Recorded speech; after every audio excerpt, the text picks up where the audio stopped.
بسم اللہ الرحمن الرحیم۔ السلام علیکم۔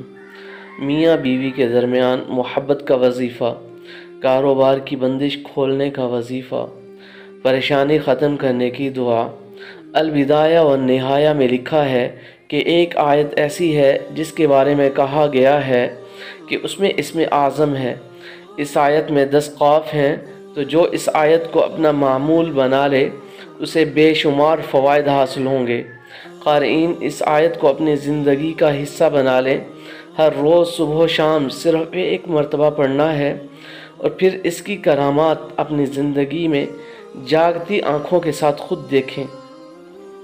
آپ کو کوئی مسئلہ ہے، گھریلو حالات خراب ہیں، گھر میں ہر وقت لڑائی جھگڑے رہتے ہوں، میاں بیوی یا گھر کے دیگر افراد ایک دوسرے کی شکل دیکھنا پسند نہیں کرتے، کاروبار کے حالات ٹھیک نہیں، گاہک دکان پر نہیں آتا، جادو بندش نظر بد ہے، تو ان آیت سے اپنی پریشانیاں بھگائیے اور سکون سے جینے کا گر سیکھ لیں۔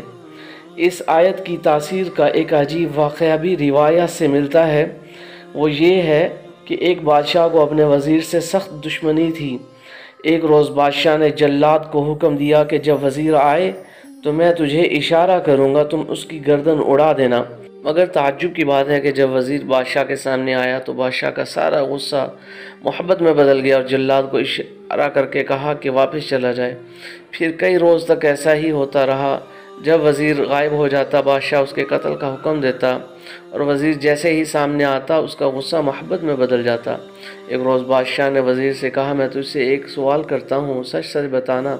وزیر نے کہا آپ حکم تو کیجئے، میں سچ کہوں گا۔ بادشاہ نے کہا کہ ایک عرصہ سے میں تیرے قتل کا ارادہ کرتا ہوں، مگر تیری شکل دیکھنے کے بعد سارا غصہ محبت میں بدل جاتا ہے۔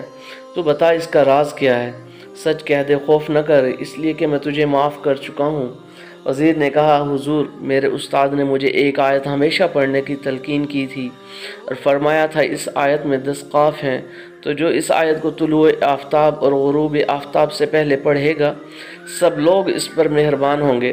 اگر سلطان اور حاکم ان کو پڑھتا رہے تو اس کی حکومت قائم رہے گی اور رعایا اور نوکروں پر اس کا رعب قائم رہے گا، اور اگر کوئی حاجت مند اس آیت کو پڑھے گا، حاجت مانگے تو اس کی حاجت پوری ہو جائے گی انشاءاللہ۔ بادشاہ نے جب وزیر سے یہ باتیں سنی تو بہت پسندیدگی کا اظہار کیا اور بادشاہ نے بھی یہ آیت یاد کر لی۔ وہ آیت درج ذیل ہے، سورہ آل عمران کی آیت نمبر 181 ہے۔ بسم اللہ الرحمن الرحیم۔